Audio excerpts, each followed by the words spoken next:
ஒரு டயபெட்டிக்கு நல்ல ஒரு டயட்டு. இது பச்சைப்பயிறு முளைக்கட்டி இருக்கோம். இப்போ இது நம்ம கடையை தான் போகிறோம். இதுக்கு வெங்காயம், தக்காளி, பச்சை மிளகாய், பூண்டு, இது 4 இதில் போட போகிறோம். வெங்காயம், பச்சை மிளகாய்,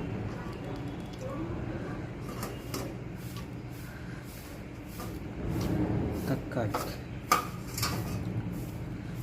போட்டு கொஞ்சம் சால்ட்டு, இன்னும் கொஞ்சம் சால்ட்டு, கொஞ்சம் இதுலேயும் டர்மரிக் பவுடர் கொஞ்சம் போட்டுட்டு கொஞ்சமாக தண்ணி ரொம்ப ஊற்றாமல், இது நம்ம கடைய போகிறோம். கொஞ்சமாக தண்ணி ஊற்றணும். டேஸ்ட்டு ரொம்ப நல்லாயிருக்கும். 2 ஜீரகம், 2 ஜீரகம் போடுறோம்.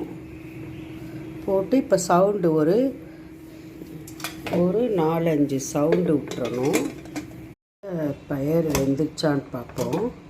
கொஞ்சம் நல்லாவே வேக விடணும். பயிர் நல்லா வெந்திருக்கு. அடியில் கொஞ்சம் தான் தண்ணி அடியில் கொஞ்சமாக தான் இருக்குது. இந்த மாதிரி தான் வேக விடணும்.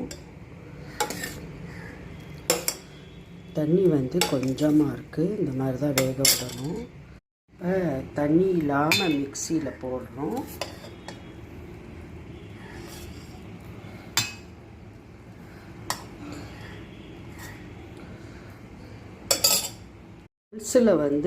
பல்ஸில் ஒரே ஒரு அடி தான்.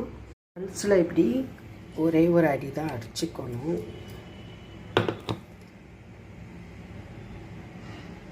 உளுத்தம்பருப்பு, வரமிளகாய், கருவேப்பிலை இதெல்லாம் தாளிச்சிட்டு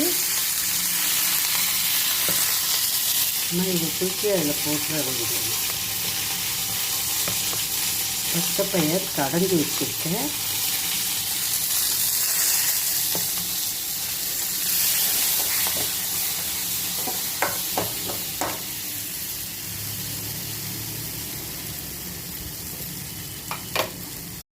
இப்போ பச்சைப்பயிர், முளைக்கட்டின பச்சைப்பயிர் கடைஞ்சிருக்கோம். இது சாதத்தில் நம்ம இது போட்டு நெய் ஊற்றி சாப்பிட்றது இல்லை, சாதத்தில் போட்டு சாப்பிட்லாம். வயசானவங்க டயபெட்டிஸ் வீட்டில் இருந்தால் அவங்களுக்கு பண்ணி கொடுங்க.